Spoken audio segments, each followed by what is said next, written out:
में सवाल अब ये उठता है कि बिहार में ठीक इसके बाद विधानसभा के चुनाव होने, दिल्ली चुनाव के बाद अगला चुनाव बिहार का ही है। क्या ये गठबंधन विपक्षी दलों का बिहार में भी बना रहेगा या यहाँ पर भी इंडिया अलायंस की तरह टूट जाएगा? कांग्रेस की महत्वाकांक्षाएं बड़ी हैं।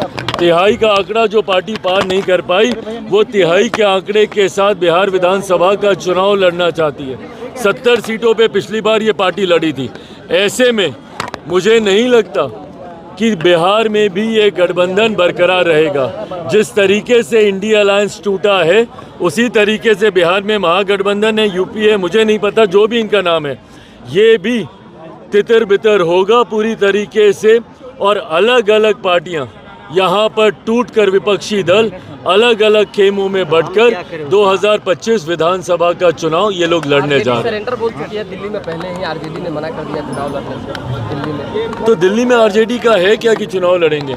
जिस पार्टी का अस्तित्व बिहार में ना बचा हो, दिल्ली में जो बिहार के लोग हैं वो किस वजह से हैं बताएं? राजद के लोग दिल्ली में जो बिहारी हैं वो इन्हीं के सताए हुए हैं ना, यहीं से प्रताड़ित होकर गए हैं वो लोग, और उन्हीं लोगों से ये वोट मांगने किस मुंह से जाएंगे? याद कीजिए वो 90 का दशक, दिल्ली में जितने बिहार के लोग बसे हुए हैं वो राजद के जंगल राज से ही प्रताड़ित होकर गए थे। तो किस मुंह से ये लोग जाएंगे वहाँ पे वोट मांगने?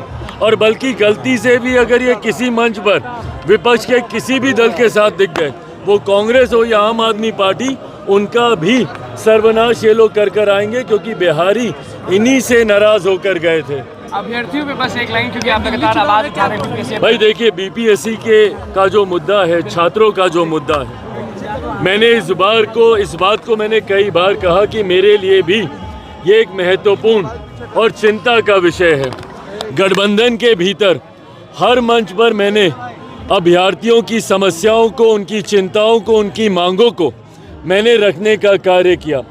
गठबंधन में सहयोगी होने के नाते पूरी मर्यादा को निभाते हुए गठबंधन के भीतर मैंने अपनी बातों को रखने का मैंने काम किया। एक बात तय है, परिस्थिति कुछ भी हो, लोक जनशक्ति पार्टी रामविलास पूरी मजबूती से छात्रों के साथ खड़ी है, उनकी मांगों के साथ खड़ी है। गठबंधन की मर्यादा के तहत हम लोग अपनी बातों को गठबंधन के भीतर रखने का कार्य कर रहे हैं।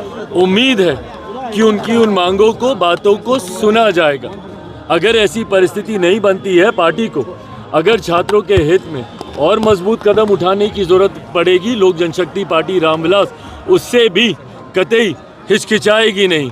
पर मैं मानता हूं कि किसी भी छात्र के साथ किसी तरीके का कोई अन्याय नहीं होगा। इस बात को मुख्यमंत्री नीतीश कुमार जी, बिहार की सरकार जरूर सुनिश्चित करेगी। Thank you.